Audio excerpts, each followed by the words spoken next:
Hello and welcome back to the Claret Blue podcast, sponsored by NordVPN. All the information you need for Nord, including a tasty discount code, is in the description down below. Stumbled over my own words there, laughing at tasty discount code, John. I've said it once, I'll say it again. We did our Q&A yesterday, and one of the questions in there felt so kind of juicy and something we could get our teeth into. I felt like it needed its own separate upload because it's a debate that I think is really interesting. It's a hypothetical question, but I think it's one that springs up some different talking points. From Dan, who said, if you could only sign one position, John, let's say Duran and Carlos both leave this window, which one do you think is of higher necessity to replace? I will first of all say the obvious football actual answer is both. There's no way you could let Carlos and Duran go this window and not sign a replacement for both. So I'm not going to allow you, John, to say, well, they're both important, we have to replace both, because that's obvious, right? It's a hypothetical thing. So Duran and Carlos both go. Basically, what is more important to Villa? Centre-back options or striker options? Centre-back quite easily, to be honest. Do you think? Yeah, I do. The centre-back for me that's a big issue. I would like to see us upgrade on Carlos anyway. That would be difficult because of squad size. But I've said before, we're in a position where we're in the Champions League. We finished fourth.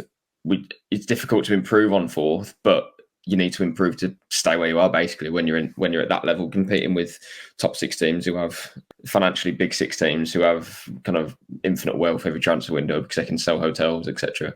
You need to remain competitive, and I just feel like that's an area we can improve on. Anyway, and Carlos is still a good player. Like, for example, if he went to Fulham, I think that'd be a great signing for Fulham because agreed. He's a good player.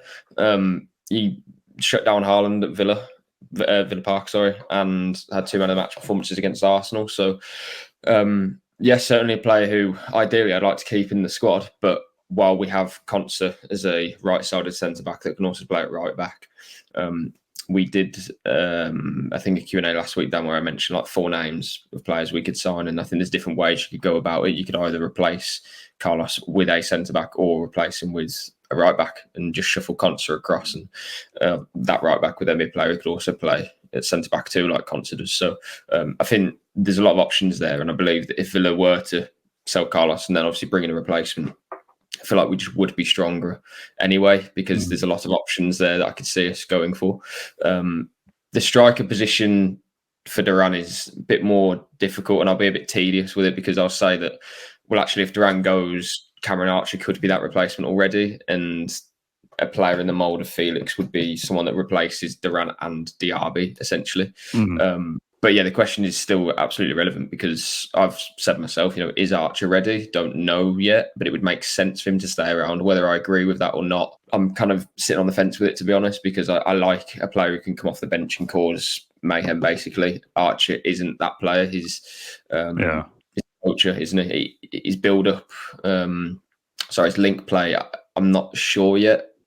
That's only because I've watched him in pre-season games and in 5-minute spells under Steven Gerrard. So I don't want to kind of say his one thing and then kind of eat my words. But from what I've seen personally, I think he can. He's definitely got space in the squad. But I would like to see us do something else. But then that would be at the expense of buying someone who could then support Watkins like Felix. So centre back definitely for me.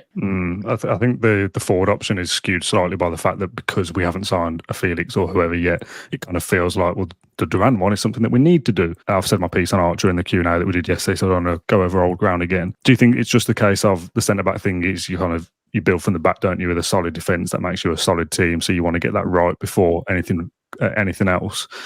I'm maybe just being skewed ever so slightly by the fact that it's only pre-season. Again, we've talked about it a little bit already. We're not creating lots of chances. We're not scoring lots of goals. Like, that feels like a bit of an issue. But again, that's a short-termism thing. I think Ollie Watkins isn't around at the moment. We could score goals last year. It just feels a little bit that we are light right up top. If you look at that lineup that started against Club America, there was 3 glaring options for upgrade, wasn't it? Goalkeeper, centre-half and striker. You got Gauchi in goal, Bogard at centre-back and Archer up front. If this was like a transfer window now and you signed Watkins, Konsa and Martinez to upgrade those 3 positions, you suddenly go, oh, that's a really strong 11 that Villa have got there. It's a really strong squad they've got. So I don't want to be skewed by my thoughts on pre-season because we haven't got our best squad available yet. But it just feels a little bit to me that, yes, we've got lots of creative options going forward with Rodgers and Ramsey and Buendía's back, and it feels like there's loads to work with there. But because we haven't scored lots of goals, I think there's a bit of a clamour for we need like a player that plays down the middle to help fix that. Yeah, but I have no worries about it, to be honest, just because of what we saw last season. For us, conceding goals was a massive issue. We were, I think, of all teams that have finished in the top four in the Premier League era, we've conceded the second most goals of those teams.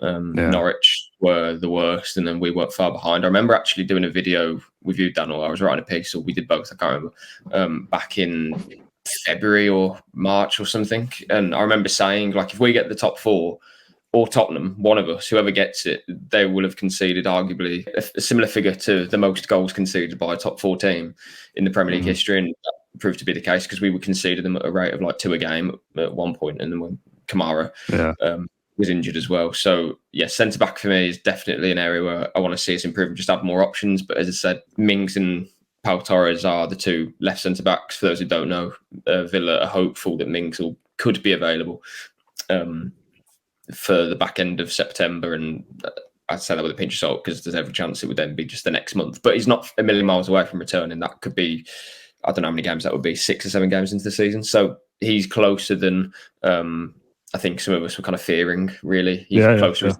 full training as well, which is great news. Whether he's going to be at the level, hopefully he is. But those are your two left-sided centre-backs. And on the right, you've obviously got Carlos and Konsa. But we know that Konsa plays as a right-back sometimes because Villa likes to play as a 3. So you'd almost want 5 of them. But Bogard, who's probably in contention to become like the next, if there's a centre-back who's going to make that step up, it would be him. But I presume he's going to go out on loan because there's a lot of interest in him, and Villa want to give him a new contract. They turned down a move from Forest, sorry. But yeah, kind of staying on track with Carlos, I just feel like it's an area we can definitely improve. He has 2 years left on his deal as well. He'll be 32 next season, next March, I think. So I just feel like, this is the last time for Villa to get some sort of value out of him. As we've reported previously, Villa would listen to offers as long as there's replacements lined up, and I'm sure that'll be the case in the last few weeks of the window. And just on that stat of Villa being the second highest, Villa conceding the second highest amount of goals that gets you in the top 4, you would think, and this is not me trying to be negative, if Villa concede that amount of goals this upcoming season, they wouldn't finish in the top 4. I think that was a bit of a freak to be able to do that. I think, was it 64 goals or something like that? At low 60s, I think, anyway, without refreshing it. You've got to be conceding more like 50 something to be a consistent top 4 side. It was 61 goals that we conceded, which was the same as Tottenham. But that was 20 less than Liverpool. And I know that there was a bit of a gulf between us, Liverpool, and then obviously Arsenal and City.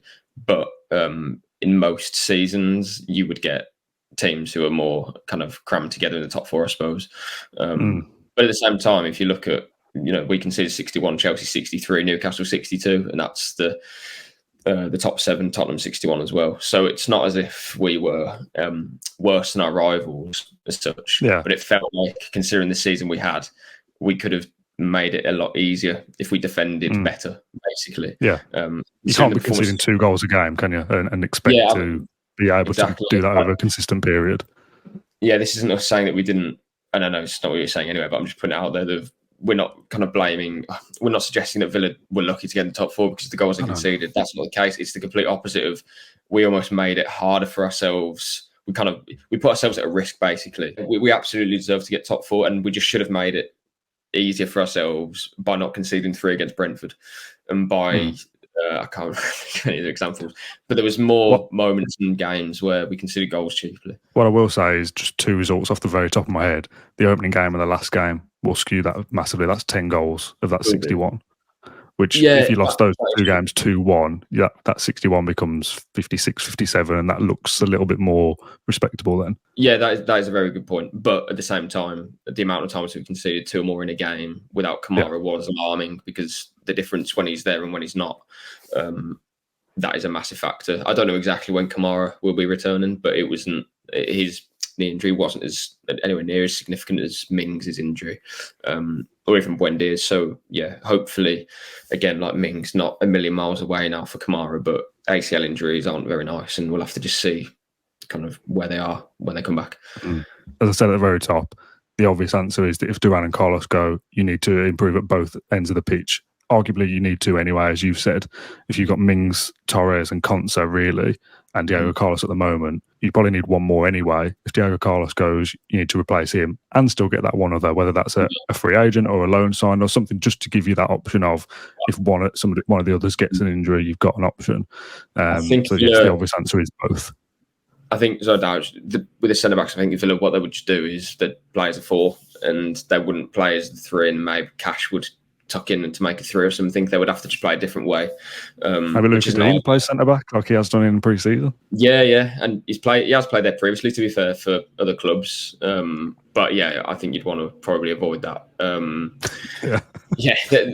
Ideally, as we said, you'd want another centre back, but yeah, squad size, and we can still play as a 4, and we were very effective at it. And when Kamara comes back, we did see would play with a 4, and then Kamara would come into the 3, wouldn't he? So you'd have Torres and Konsa, and then Kamara would drop back, Cash would go forward. So there's different ways of doing it. It's just we're talking about the kind of first 3 months of the season or so that we've got a couple of issues to think about with Mings. No Kamara, and you just hope that once we get those players back fully, we're not dealt with another blow, because that's the frustration of last season. But we have a lot of depth now, especially midfield. So I always say, whenever Emery gives the update in the press conference, how am I reacting to that? Hopefully it's not that's the position where we have one player in. Next season, hopefully it's okay. Barkley will have to come in now, or Tielemans can play there. Migan can do that role. Kind of softens the blow of those injury setbacks. That'll do us for this episode, John. Let us know in the comments what you think. What is Villa's priority position if they can only sign one more player this window? Where would you be strengthening the most? Which is a bizarre concept, because that is not how things work, but that's podcasting for you. John, thanks for joining me on this one. As always, thank you for watching or listening, and we'll see you on the next one.